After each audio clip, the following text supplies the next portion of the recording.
ठीक है सर बोलिए। हाँ रोल झालं पटेल आज दुसरा मेळावा तुम्ही थोड्या वेळाने निघताय, काय सांगा?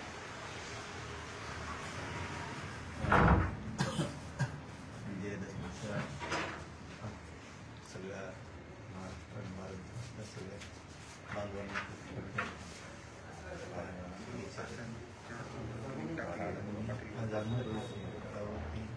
पारंपरिक पद्धतीनं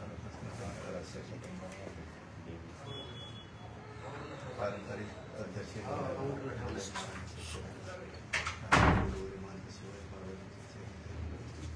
दर्शन घेणारे भक्त सगळ्या भक्तांना मंदिरातच भेटणार आहे. बोलता येईल मुबारक सांगता येत नाही. मंदिरातूनच पारंपरिक पूजेने पूजा फक्त करणार तुम्ही दसरा मेळाव्याला संबोधित करणार नाही तिथल्या लोकांना? सांगता येत नाही. आताच उभं राहता येत नाही, सांगता येत नाही. तिथे गेला परंतु काय निर्णय घ्यायचे शेतकऱ्यांविषयीचे निर्णय शेतकऱ्या खूप अडचणी त्यांच्या न्यायासाठी जे निर्णय घेतले ते मंदिरात बसूनच चर्चा करूनच पुढच्या शेतकऱ्यांसाठी लढा जाहीर करणार. तुमची तब्येत कमालीची घसरली आहे, डॉक्टरनी सांगितलं की तुम्ही जाऊ नका म्हणून, तरी तुम्ही जाण्यावर आग्रह झाला. दर्शन घेऊन पारंपरिक पूजन बाकीचं करू मला काही म्हणून सांगताय बोलता येईल ते पण चर्चा घराच्या मंदिरात बसून चर्चा लोकांबरोबर करणार. शेतकऱ्यांच्या प्रश्नासाठी पुढचं लढा त्यांना न्यायासाठी मात्र लढा घोषणा करणार. मराठा खूप मोठा लढा शेतकऱ्यासाठी उभा करायची घोषणा करणार. मराठा आरक्षणावर तुम्ही बोलणार नाही? सगळी व्यवस्था करण्यात आली आहे आणि हजारो लोक सुद्धा जमले.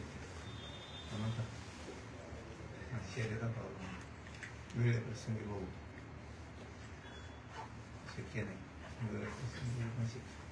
शेतकऱ्याच्या न्यायासाठी मात्र मोठी घोषणा करणार आहेत राज्यातल्या मराठी शेतकऱ्यासाठी.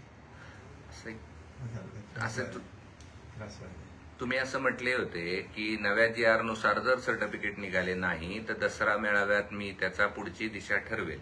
आज तुम्ही शेतकऱ्यावर बोलणार आहेत की मराठा समाजाच्या प्रश्नावर बोलणार आहे? गडावरून समाजाचं बोलत नाही, पण ज्याचं मराठीच्या आरक्षणाचं नाही ते काय राहणार. जे आम्ही 70 वर्षाचा मराठीचा पहिला मराठीतल्या आरक्षणाचा आहे, त्यात काही मला शंका नाही.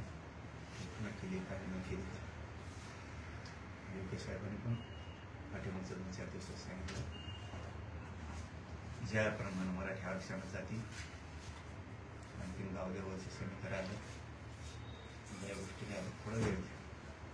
त्याच्यामुळं काही शंका घ्यायचं कारण नाही. आणि आम्ही लढा खंबीर मराठवाड्यातल्या मराठी पश्चिम महाराष्ट्राला आरक्षण पण लागणार. पण आज तुम्ही जो शेतकऱ्यांचा लढा म्हणता स्वरूप काय असणार आहे? म्हणजे आता लगेच काही तुम्ही उपोषण वगैरे करून जी नुकसान भरपाई त्याच्या स्वरूपाची मागणी करणार आहेत का काही मोठा दीर्घकालीन लढा असणार? आतापर्यंत शेतकऱ्यासाठी अशा घोषणा झाल्या नसतात आणि असा लढाई झाला नसत आणि असा न्याय पण मिळाला नसत.